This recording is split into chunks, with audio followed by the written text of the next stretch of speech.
أعوذ بالله من الشيطان الرجيم.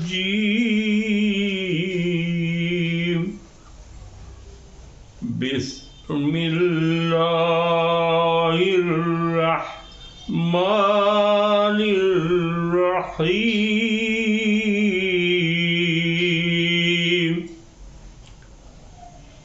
سبح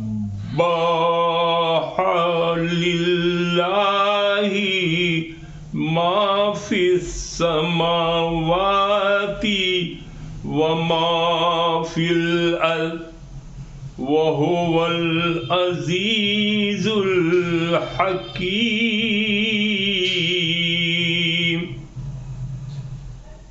هو الذي أخرج الذين كفروا من أهل الكتاب من ديارهم لأول الحشر ما ظننتم أن يخرجوا وظنوا أنهم مانعتهم حصونهم من الله فآتاهم الله من حيث لم يحتسبوا وقذف في قلوبهم الرعب يخربون بيوتهم بأيديهم وأيدي المؤمنين فاعتبروا يا أولي الأبصار. ولولا أن كتب الله عليهم الجلال عذبهم في الدنيا ولهم في الآخرة عذاب النار. ذلك بأنهم شاقوا الله ورسوله ومن يشاق الله فإن الله شديد العقاب. ما قطعتم من لينة أو تركتموها قائمة على أصولها وبإذن الله ويخزي الفاسقين. وما أفاء الله على رسوله منهم فما أوجفتم عليه من خيل ولا ركاب ولكن الله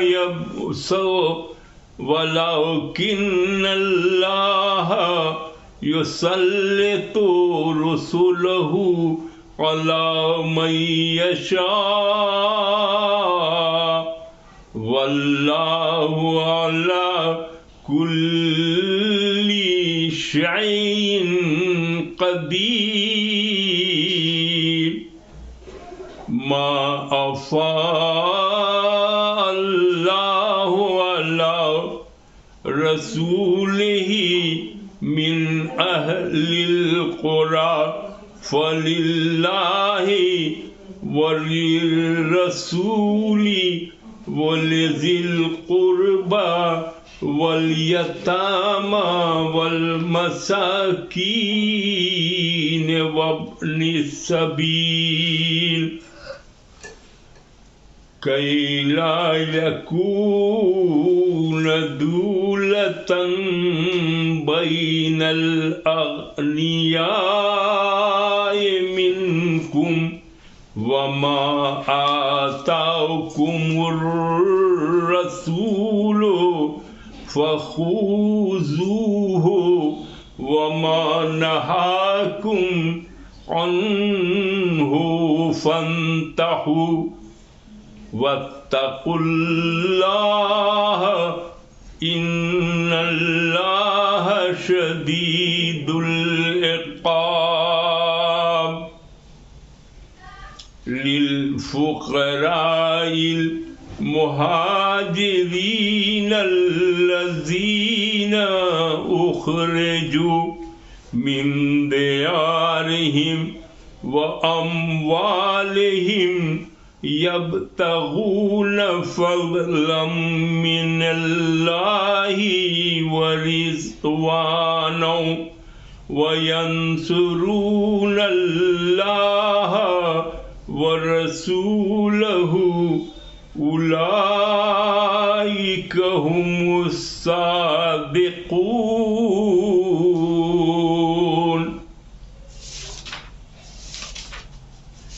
اللہ کے فضل و کرم سے آج ہم لوگ سورۃ الحشر، یہ 28ویں پارے میں ہے سورۃ الحشر۔ سورہ حشر کی جو ہے وہ پہلے رکوع کی ہم نے تلاوت شروع کی ہے، اور اسی کا ترجمہ اور تفسیر ہم بیان کریں گے۔ پہلے ہم نے پڑھا اعوذ باللہ من الشیطان الرجیم۔ ہر انسان کو جو بھی قرآن کو کھولے پڑھے تو اعوذ بھی باللہ من الشیطان الرجیم پڑھنا چاہیے، کیونکہ شیطان جو ہے بہکاتا رہتا ہے۔ تو شیطان مردود کے شر سے پناہ کے لیے اللہ کی پناہ میں چلا جانا چاہیے کہ اللہ ہم آپ کی پناہ میں آ رہے ہیں، آپ ہم کو اپنی پناہ میں لے لیجیے اور شیطان کے شر سے محفوظ کر دیجیے۔ اور دوسرا یہ ہے کہ بسم اللہ الرحمن، کوئی کام شروع کرنے سے پہلے بسم اللہ الرحمن الرحیم پڑھنا چاہیے، مانے اللہ کے نام سے شروع جو نہایت مہربان اور بڑا رحم فرمانے والا ہے۔ ہمیشہ یہ بڑی بابرکت چیز ہے، اس لیے ہر کام کو شروع کرنے سے بسم اللہ الرحمن الرحیم پڑھ لیا۔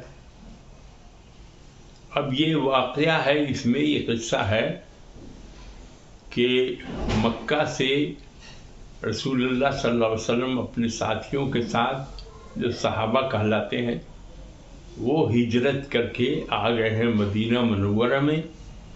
اور مدینہ منورہ میں جو آبادی ہے اس میں ہم نے بتا دیا کہ یہ لوگ جو آنے والے ہیں یہاں مدینہ میں جو پہنچے تو ان کو مہاجر کہا جاتا ہے۔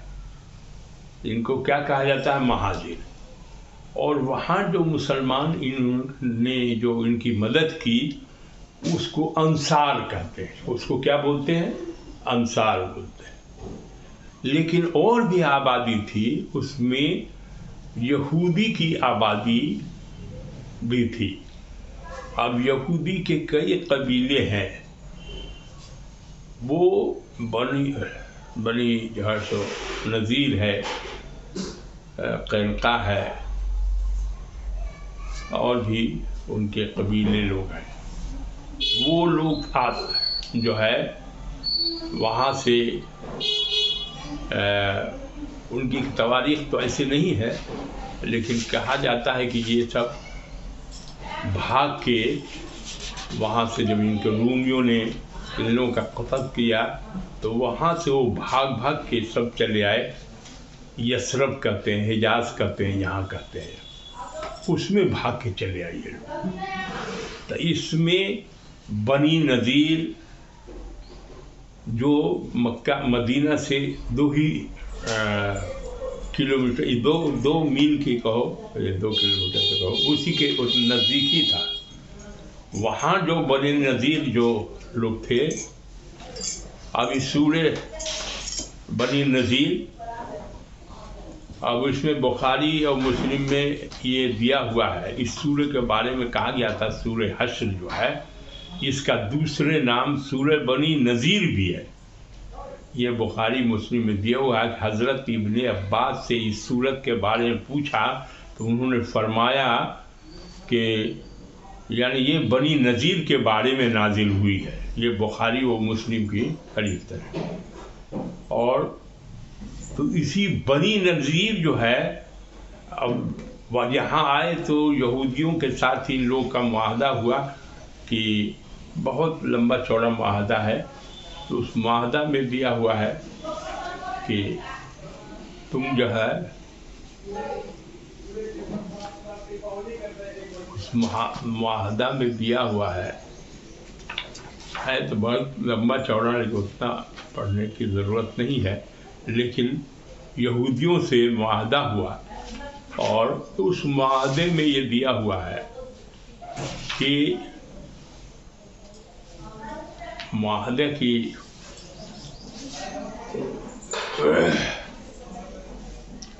تو یہودی جو ہے معاہدہ کر لیا کہ یہودی لوگ جو ہے مسلمان پر حملہ نہیں کریں گے، مسلمان یہودی پر نہیں حملہ کریں گے، اور کوئی باہر سے حملہ کرے گا تو ہم دونوں مل جائیں گے اور اس کا مقابلہ کریں گے، اور کوئی کسی کو ستائے گا نہیں، کوئی کسی کو قتل نہیں کرے گا، اور کرے گا تو اس کا دیت دن بڑھے گی۔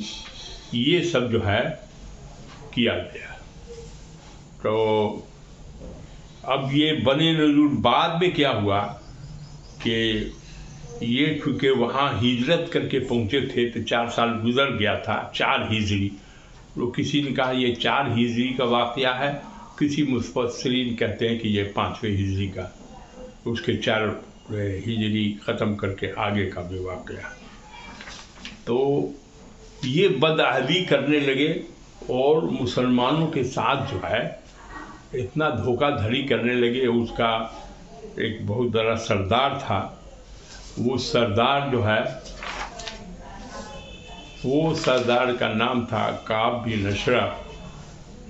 وہ ادنوں سے بھی ملا ہوا تھا، اور مکہ میں جو قریش لوگ تھے جنہوں نے مسلمانوں کو اتنا ستایا کہ اللہ کا حکم ہوا کہ آپ ہجرت کر جائیے، تو وہ لوگ آ کے مدینہ منورہ چلے گئے۔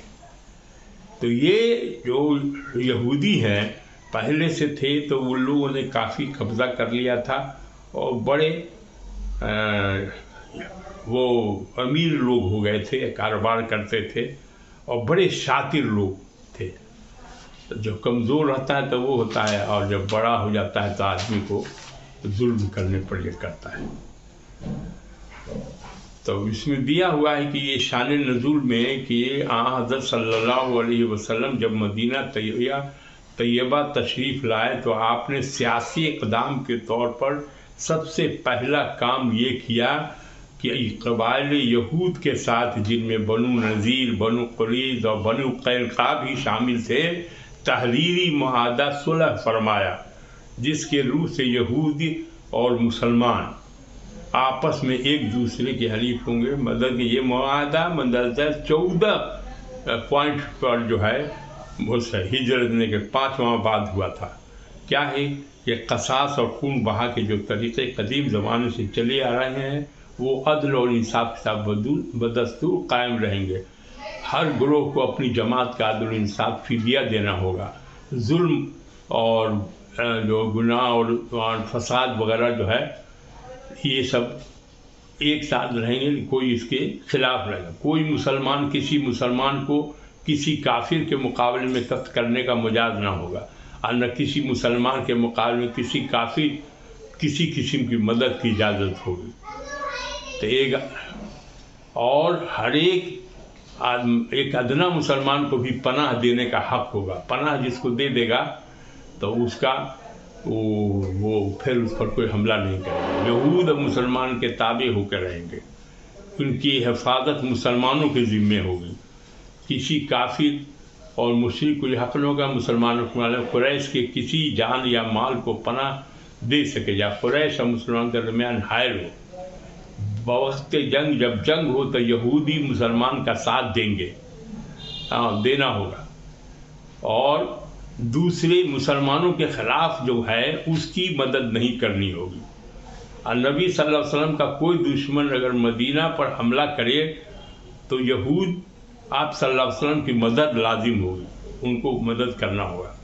جو قبائل اس عہد میں شریک ہیں، اگر ان میں سے کوئی قبیلہ علیحدگی اختیار کرنا چاہے تو آپ صلی اللہ علیہ وسلم کی اجازت ضرور ہوگی۔ اسی طرح کا سمجھیے کہ 14 جو ہے کوئی جھگڑا پتا ہو تو رسول اللہ صلی اللہ علیہ وسلم پر جائے، وہ فیصلہ کرے گی۔ لیکن ہوا کیا کہ یہ قبیلہ بنو نذیر، یہ یہودیوں کا قبیلہ تھا، وہ مدینہ طیبہ سے 2 میل کے فاصلے پر رہتا تھا، سمجھا۔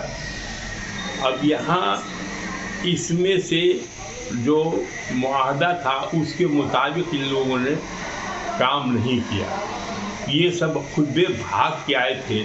تو رومیوں نے جب ان لوگوں کو قتل کرنا شروع کیا تو اپنی جان بچانے کے لیے یہاں آئے، یہاں دیکھا کہ سب ہے، کھیت ہے وغیرہ ہے، تو یہ سب کر دیا۔ اور 132 عیسوی میں ان لوگوں کو نکالا گیا تھا فلسطین سے، اور سب بھاگ کے یہاں آ گئے تھے مدینہ منورہ، اور یہاں رفتے جوڑ توڑ کر کے ان کے فطرت میں سازش تھی، یہ سب تھے۔ انہی کے بارے میں سورہ حشر جو ہے نازل ہوئی ہے، بنی نذیر کے بارے میں۔ ہوا کیا کہ ان لوگوں نے جب بدعہدی کی تو اللہ تعالیٰ اور ان کا جو سردار تھا اس نے تو حد ہی کر دیا۔ وہ کیا کیا کہ وہ چلا گیا، کعب بن اشرف نام تھا اس کا، تب ان لوگوں کو مکہ معظمہ چلا گیا، اور وہاں جا کر کے 40 اور آدمی کو بھی لے لیا تھا، چپ کیا تھا، اور وہاں پہنچ کے یہودیوں کا جو ہے مکہ معظمہ پہنچا، اور ادھر ابو سفیان جو قریش کا سردار تھا وہ بھی 40 آدمی کو لے کے آیا۔ حرم بیت اللہ میں بیٹھ کے ان لوگوں نے یہ ایک معاہدہ کر لیا آپس میں کہ ہم ایک دوسرے کا ساتھ دیں گے اور مسلمانوں کے خلاف جنگ کریں گے۔ اور جب کعب بن اشرف جو یہودی کا سردار تھا وہ جب مدینہ میں پہنچا تو جبریل امین نے حضرت صلی اللہ علیہ وسلم کو سارا واقعہ اور معاہدہ کی تفصیل بتا دی، تو آپ صلی اللہ علیہ وسلم نے کعب بن اشرف کے قتل کا حکم جاری فرما دیا۔ چنانچہ اس کو مسلمہ انصاری نے اپنے ذمہ لیا، قتل کیا اور قتل کر دیا۔ تو اس کا بھی یہ ہوا کہ اس کا سردار مارا گیا، تو یہودی اور بوکھلا گئے، اور ان کے پاس قلعہ میں رہتے تھے، اور ان کے پاس فوج بھی تھی، طاقتور بھی تھے، وہ لوگ سوچتے تھے کہ ہم لڑ لیں گے مسلمانوں سے۔ تو اللہ کے رسول صلی اللہ علیہ وسلم پیدل ہی جتنے صحابہ وغیرہ تھے، یہ جب تو اور یہ ہو گیا، تو جب مسلمان نے گھیر لیا چاروں طرف سے، اور 15 دن تک محاصرہ رہا۔ اب وہ لوگ کو اندازے نہیں تھا، ان لوگوں کو تھا کہ ہمارے پاس قلعہ ہے، مسلمان تو کچھ ایسے ہی ہیں، ان کی اتنی طاقت نہیں ہے، لیکن وہاں تو اللہ کی مدد تھی، چاروں طرف سے گھیر لیا، اور بہت سا پیڑ تھا، کھجور کا پیڑ تھا، چاروں طرف سے تھا، ایک جگہ سے بہت تھا جہاں سے جانے کا راستہ نکالا، اور یہ لوگ قلعہ پر حملہ آور ہوئے۔ تب اندر سے 15 دن جب ہو گیا تب ان لوگوں نے کہا کہ ہم کو جان کی یہ دیجیے، اور ہم لوگ جو ہے بیچ میں اور بھی بہت سا واقعہ ہوا، ہم لوگ جو ہے تو یہاں سے ہم چلے جائیں گے دوسری جگہ، ہمارے جان بخش دیا جائے، ہم کو قتل نہیں کیا جائے۔ تو رسول اللہ صلی اللہ علیہ وسلم کہا ٹھیک ہے، لیکن تم جو ہے وہ ہتھیار کوئی لے نہیں جاؤ گے، لیکن اپنے اونٹ پر جتنا سامان لاد کے لے جانا چاہو، جہاں چاہو، لیکن نکلو یہاں سے۔ اسی کو حشر کہتے ہیں، کہ اکٹھا ایک جگہ کر کے اور نکال دینا. اور حشر کا دوسرا میننگ ہے کہ قیامت جب آئے گی تو سب لوگ حشر کے میدان میں جمع ہوں گے. حشر کا مطلب ہے اکٹھا جمع ہونا، اور پھر اسے یہاں ہے کہ نکال دیا گیا. تو یہ واقعہ جو ہے بہت لمبا چوڑا ہے، لیکن ہم نے اس کو مختصر کر دیا ہے. قرآن کہتا ہے کہ اللہ تعالیٰ کے آیت جو ہے اسی پر ہے. حشر، سورہ حشر کا ہے. سورہ حشر کی آیت شروع ہوتی ہے سبح للہ ما فی السماوات و ما فی الارض، مانے اللہ جو ہے اس کی پاکیزگی بیان کرتی ہے، تصویر کرتی ہے. سب لوگ کون؟ جو چیز آسمان میں ہے اور زمین میں ہے. اب جتنے بھی ہیں، جو بھی ہیں، سب اللہ کی تصویر کرتے ہیں. اب اس میں پیڑ پودے بھی ہیں، یہ چڑیا پرند وغیرہ بھی ہے، جانور بھی ہے، انسان بھی ہے، جنات بھی ہے، جو کچھ بھی ہے، من زمین میں جو کچھ ہے، آسمان میں فرشتے سب ہیں، جو بھی ہے، سب اللہ کی تصویر بیان کرتی ہے. سب کیا کرتا ہے؟ اب یہاں انسان اللہ کے اندر کرے. جب یہاں حکم ہے قرآن میں کہ سب کوئی اللہ کی تصویر بیان کرتی ہے، تو اب اس میں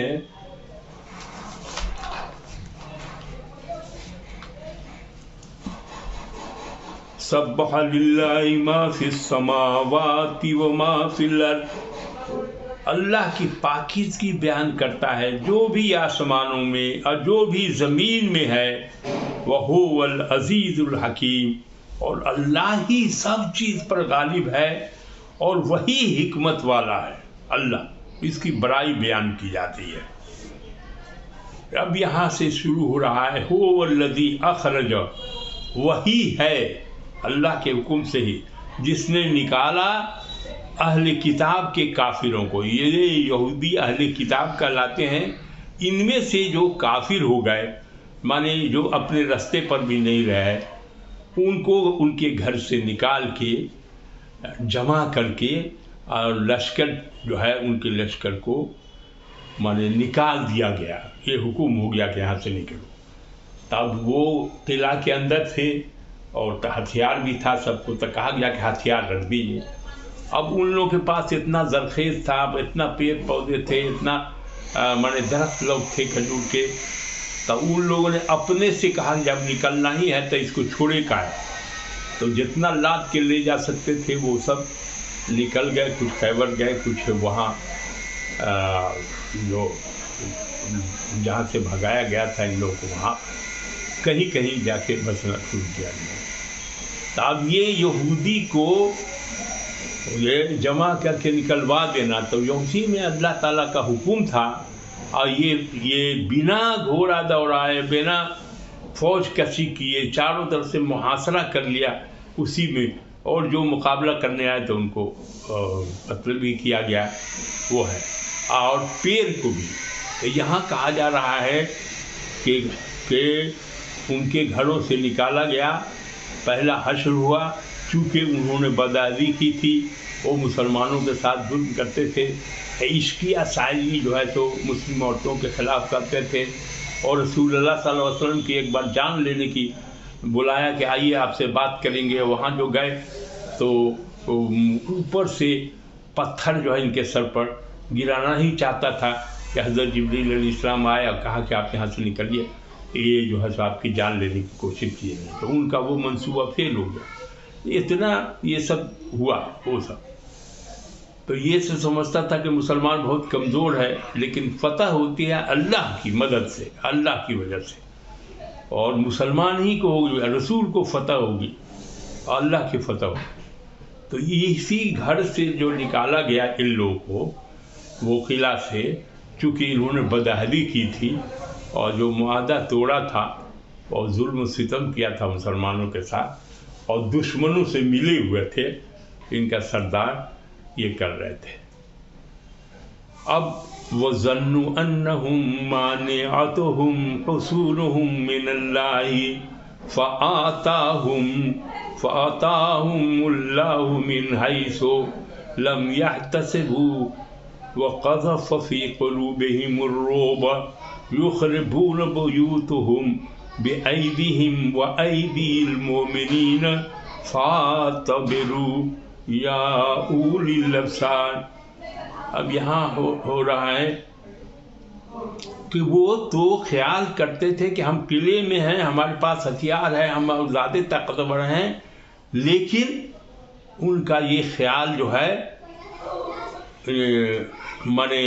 بیکار گیا، چونکہ اللہ کی پکڑ سے کوئی بچ نہیں سکتا۔ تو ان پر اللہ کا غضب ایسی جگہ سے نازل ہوا، جیسے راستے تھے تو قلعہ گھیرے تھے، بہت سا درخت جھاڑی والا تھا یا بہت سا ان کا حفاظت میں رکھے تھے، وہی درخت کو لوگ مسلمانوں نے کاٹ دیا اور اسے اندر گھسنے لگے، تو پھر یہ واقعہ آیا۔ اور اللہ ان کے دلوں کی ہوا کیا اس 15 دن کے محاصرے میں کہ ان کو لگا کہ ہم بچیں گے نہیں، تو اللہ نے ان کے دلوں میں رعب ڈال دیا۔ یہودی سب کے دل میں اللہ نے کیا کیا؟ رعب ڈال دیا، اور وہ اپنے ہاتھوں سے اور مومنی کو کیا کیا کہ کہا کہ ہم اتنا پیڑ پودے کیسے چھوڑیں گے، تو اپنے بھی اس کو توڑنے لگے، اور گھر سب میں جو سامان سب لگا تھا کھیل کر وہ چوکٹ ٹوکر یا اور بھی جو گزر تھے اس کو بھی اٹھا کے لے، جتنا لا سکتے تھے وہ سب لوگوں نے لینا شروع کیا۔ تو انہوں نے بھی برباد کیا، درخت کو کاٹا، اور مسلمان لوگ بھی تھے انہوں نے بھی درخت کو کاٹا۔ تو مسلمان لوگوں کو تھا کہ عجبہ کھجور کا پیڑ کو چھوڑ کے باقی کھجور کے پیڑ کو کاٹتے تھے۔ تو اس کے بعد کہتا ہے کہ اے بصیرت کی آنکھ رکھنے والوں، عبرت حاصل کرو کہ فتح جو ہوتی ہے وہ اللہ کی وجہ سے ہوتی ہے، نصرت جب بھی آئے گی تو رسول کو نصرت اللہ دیتا ہے، اور یہ سوچ بھی نہیں سکتے تھے کہ شاید ایسا ہو جائے گا، لیکن مسلمانوں نے ایسا کیا اور وہ وہاں سے نکل گئے۔ وَلَوْلَا أَن كَتَبَ اللَّهُ عَلَيْهِمُ الْجَلَاءَ لَعَذَّبَهُمْ فِي الدُّنْيَا وَلَهُمْ فِي الْآخِرَةِ عَذَابُ النَّارِ۔ اب یہ کہا جاتا ہے کہ اگر ان لوگوں کو نکالا نہیں جاتا تو ہو سکتا تھا کہ اللہ دنیا ہی میں ان کو عذاب دے دیتا، آخرت میں جہنم کا عذاب تو ہے ہی ان لوگوں کے لیے، لیکن اللہ کا رحم ہوا کہ ان کو جانے دیا۔ یہاں پر جو ہے سو اللہ کا عذاب، دنیا کا عذاب بھی ان کو اس سے زیادہ نہیں ہوا۔ ذَلِكَ بِأَنَّهُمْ شَاقُوا اللَّهَ وَرَسُولَهُ وَمَن يُشَاقِ اللَّهَ، انہوں نے اللہ اس کے رسول کی کیوں ایسا ہوا؟ تو اس لیے ہوا کہ اللہ اس کے رسول کی مخالفت کی تھی ان لوگوں نے، اور جو اللہ کی مخالفت کرے گا تو بے شک اللہ اس کو سخت سزا دینے والا ہے۔ فَإِنَّ اللَّهَ شَدِيدُ الْعِقَابِ، سزا دینے والا ہے، عقاب شدید مانے سخت سزا۔ فَإِنَّ اللَّهَ، بے شک اللہ سخت سزا دینے والا ہے۔ اب پیر کٹ گیا تو ہے کہ بھائی پیر تو کاٹنا نہیں چاہیے، لیکن یہ تو جنگ کا موقع تھا، اس جنگ میں جو راستے میں جو پیر آیا اس کو کاٹا گیا۔ تو یہاں کہا جا رہا ہے ما قطعتم من لینۃ او ترکتموها قائمۃ علی اصولها، کہ یہ تم لوگوں نے جو درختوں کے تنے کاٹے یا انہیں ان کے جڑوں پر کچھ کو چھوڑ دیا، اجوا کھجور تھا اس کو چھوڑ دیا ایسے کر کے، فَبِإِذْنِ اللَّهِ، یہ تو اللہ کے حکم سے تھا، ان کے اذن سے تھا کہ کاٹا جائے، اور تاکہ وہ نافرمانوں کو رسوا۔ کیوں ایسا ہوا؟ کہ یہ جو فاسق لوگ تھے، نافرمان لوگ تھے، ان کو رسوا کن سزا بھی دینا تھا، اسی لیے اللہ کے حکم سے یہ کاٹا گیا۔ نہیں تو لڑائی میں مسلمان کا یہ ہے کہ کوئی درخت نہ کاٹا جائے، کسی بوڑھے کو ستایا نہیں جائے، وہ الگ الگ ہے، لیکن یہاں ہے کہ یہ اس لیے اجازت دی گئی تاکہ یہ ذلیل ہوں ظالم لوگ جو اللہ اور رسول کی مخالفت میں لگے رہتے تھے۔ اس کو فاسق بولا، اس کو نافرمان بولا۔ اب جو مال آیا اس مال کے بٹوارے کا مسئلہ اٹھا، کیا ہے؟ وَمَا أَفَاءَ اللہ علی رسولہ منہم فما اوجفتم علیہ من خیل ولا رکاب ولکن اللہ یسلط رسلہ علی من یشاء واللہ علی کل شیء قدیر۔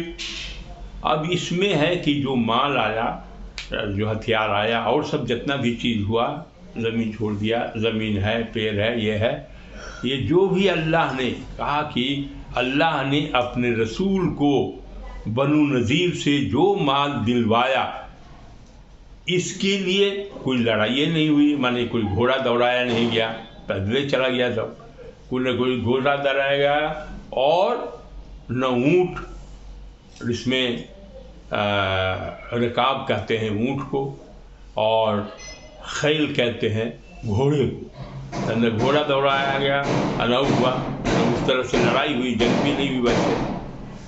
تب ہے کہ اللہ نے اپنے رسول کو وَلَكِنَّ اللَّهَ يُسَلِّطُ رُسُلَهُ عَلَى مَن يَشَاءُ وَاللَّهُ عَلَى كُلِّ شَيْءٍ قَدِيرٌ، کہا کہ اللہ نے اپنے رسول کو جس پر چاہتا ہے مسلط فرما دیتا ہے، تو اللہ لڑے ہوئے فتح دے دیا اللہ نے۔ تو یہ قدرت خدا کی ہے، چونکہ واللہ علی کل شیء قدیر، ہر چیز پر حکومت کس کی ہے؟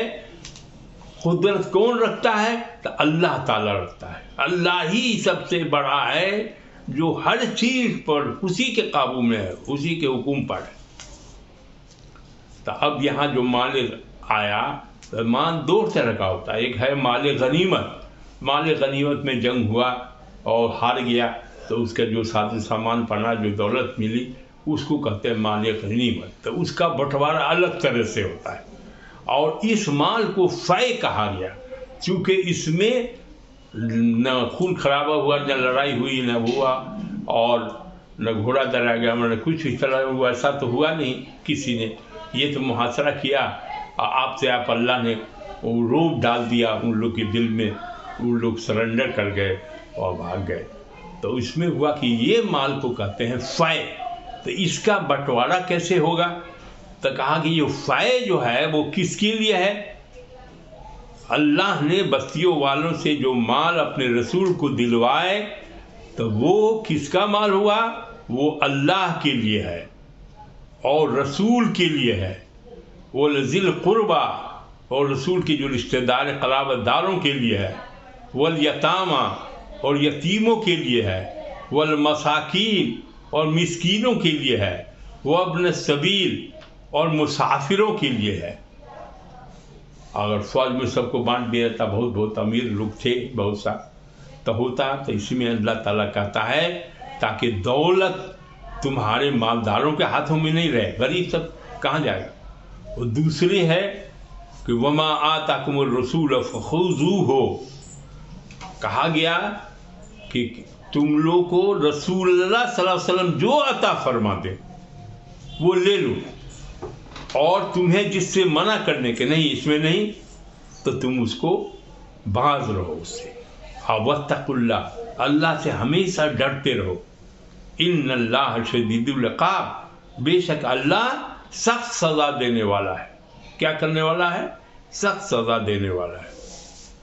للفقراء المہاجرین الذین اخرجوا، اب جو مہاجر آئے تھے اس میں بہت سے غریب لوگ تھے، وہ سب خاص طور سے جو نکالے گئے تھے مکہ سے، اپنے گھروں سے اور اپنے مالوں سے، اور اللہ کا فضل، وہاں سے جو آئے تھے مکہ سے، تو سب سامان چھوڑ کے ہی لوگ اپنا بدن سے آئے تھے۔ تو یہ جو مہاجرین ہیں محتاج ہیں، ایسے محتاج غریب لوگوں کو ان کو ملے گا۔ اور یہ لوگ کون لوگ ہیں؟ یہ اللہ کا فضل چاہتے ہیں اور اس کی رضا چاہتے ہیں، اور وہ مدد کرتے ہیں، وہ رضوانہ وینصرون اللہ، اللہ کی مدد کرتے ہیں، وہ رسول نہیں اور اس کے رسول کی۔ یہی لوگ اولئک هم الصادقون، یہی لوگ سچے لوگ ہیں، سچے مومن ہیں جو اللہ کی رضا چاہتے ہیں۔ ہر آدمی کو چاہیے کہ اللہ جس بات سے خوش ہے وہ کام کرے، اور اللہ جس سے ناراض ہو جائے وہ کام نہیں کرنا چاہیے۔ اور ان لوگ تو اللہ کی مدد میں سب کو مانے اللہ کا جو حکم ہے اس کو بجا لاتے ہیں، ویسے ہی بجا لاتے۔ والذین تبوؤوا الدار والایمان من قبلہم یحبون من ہاجر الیہم ولا یجدون فی صدورہم حاجہ مما اوتوا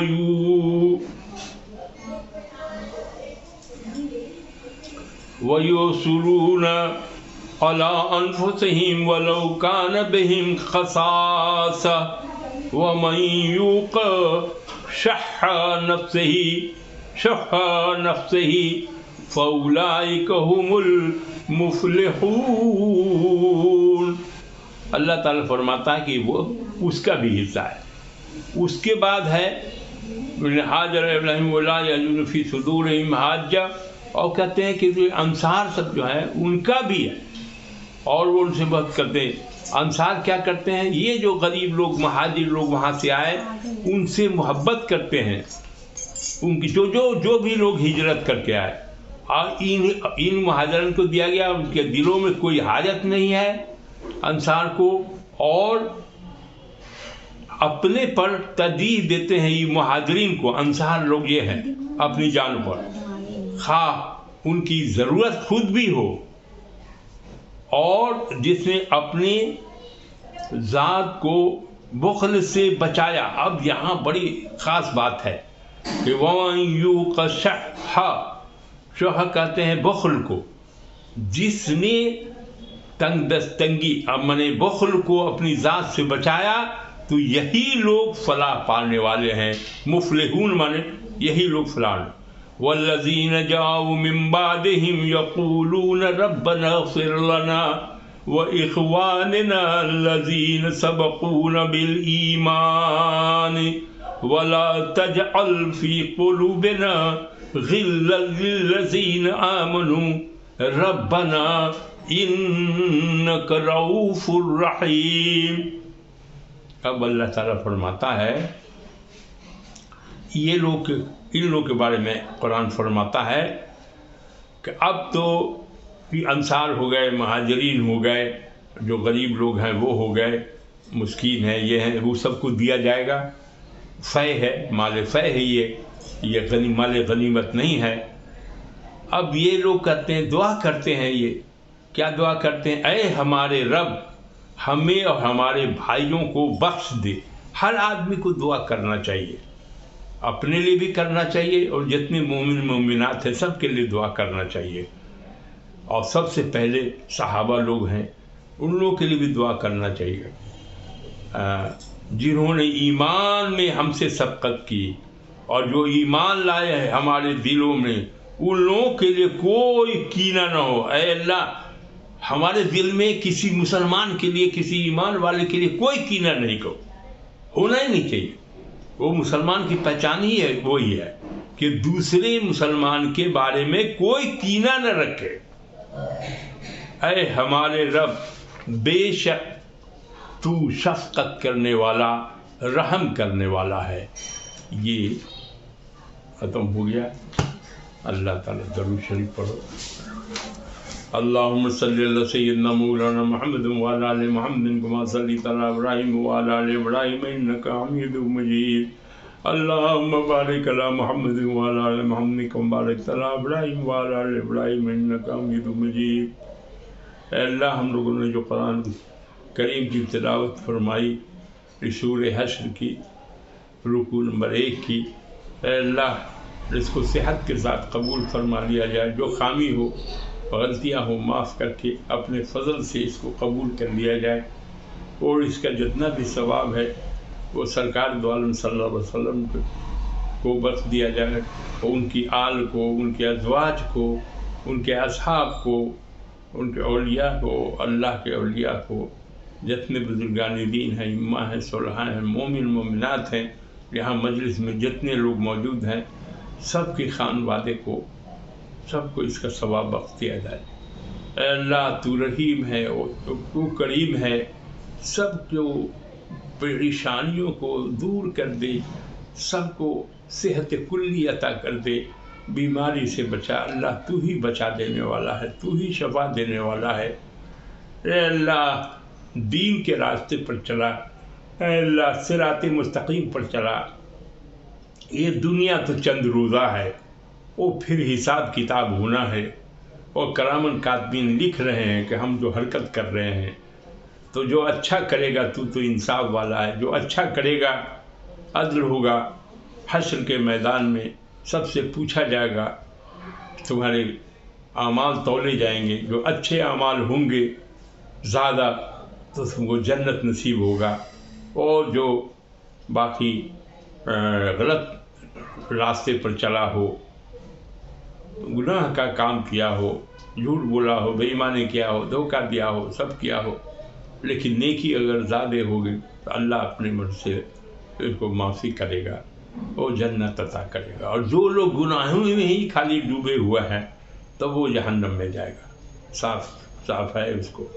اور اللہ کہتا ہے کہ ہمارا کوئی شریک مت بنانا، شرک ظلم عظیم ہے، شرک جو ہے ظلم عظیم ہے۔ شرک یہ ہے کہ اللہ کو چھوڑ کے اور آدمی دوسرے اللہ کی جو خوبی ہے وہ دوسرے کو دے دے، یا دوسرے سے مدد مانگے، دوسرے ہی کو کہے کہ وہی کھلاتا ہے وہی پلاتا ہے۔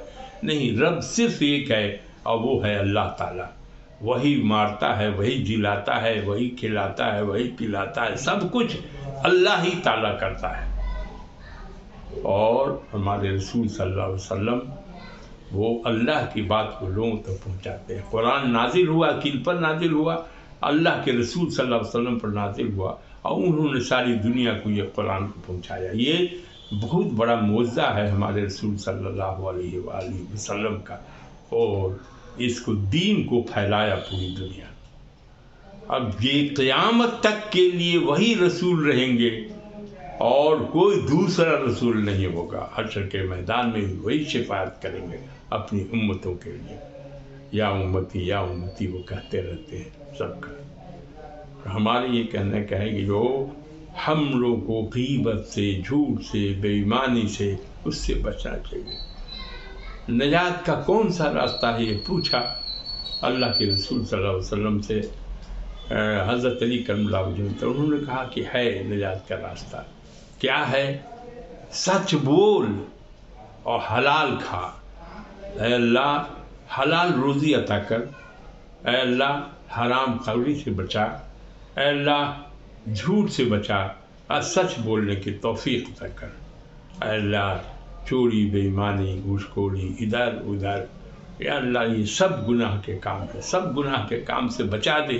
تو رحیم ہے، تو ہی کر سکتا ہے، تو توفیق دے اچھے کاموں کا۔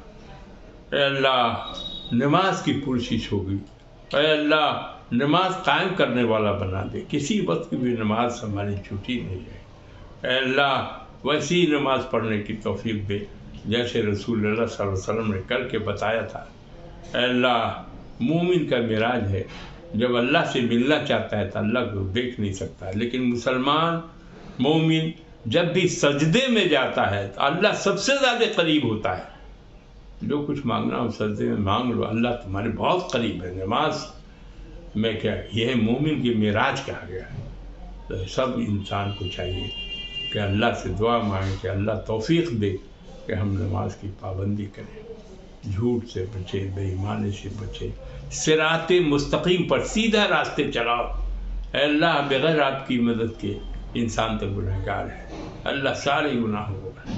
اللہ نے فرمایا کہ جو توبہ استغفار صدق دل سے کرتا ہے کہ اللہ اب اس کام کو ہم دوبارہ نہیں کریں گے، تو اللہ معاف کر دیتا ہے اس کے گناہوں کو۔ اور یہ کوئی یہ سوچے کہ ہم کو بہت گناہ ہے ہمارا کیا ہوگا، نہیں، اللہ بہت بڑا رحیم ہے اور کریم ہے، اس کی رحمت کے سامنے انسان کا گناہ کچھ بھی نہیں ہے۔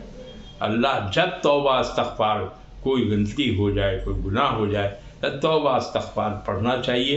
اس کا مطلب یہ ہے کہ اللہ ہم آپ سے گناہ کی معافی مانگتے ہیں، ہم دوبارہ اس کام کو نہیں کریں گے، تو اللہ سب گناہ کو بخش دے گا اور نماز کی پابندی کرنا۔ اے اللہ قرآن اللہ کا کلام ہے، اس سے بڑھ کے دنیا میں کوئی کلام نہیں ہے، اور یہ قیامت تک باقی رہنے والی ہے۔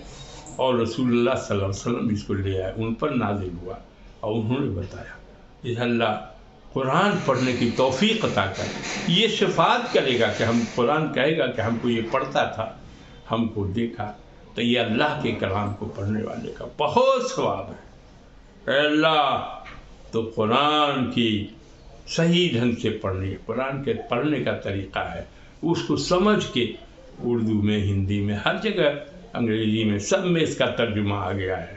آپ جس زبان کو جانتے ہوں اس زبان کے سے قرآن سے پڑھیے اور اس کو سمجھیے کہ اللہ نے کیا کہا ہے۔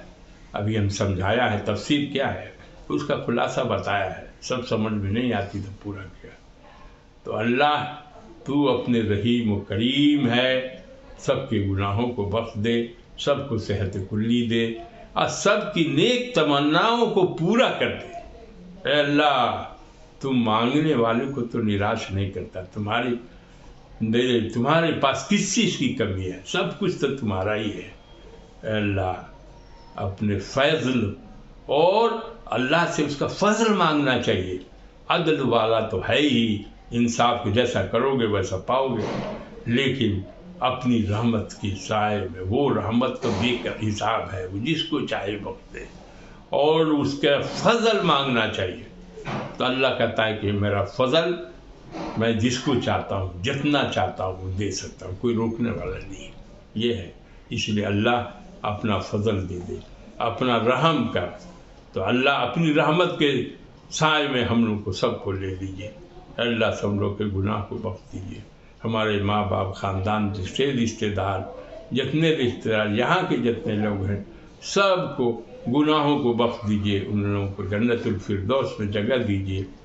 اے اللہ تو رحیم ہے، تو کریم ہے، جس کی جو نیک تمنائیں ہیں اللہ اس نیک تمنا کو اس قرآن کی برکت سے، اے اللہ اس محفل کے برکت سے، اے اللہ تو رسول اللہ صلی اللہ علیہ وسلم کے وسیلے سے دعا کرتے ہیں کہ ساری نیک تمناؤں کو پورا فرما دے اور دین کے راستے پر چلنے کی توفیق دے۔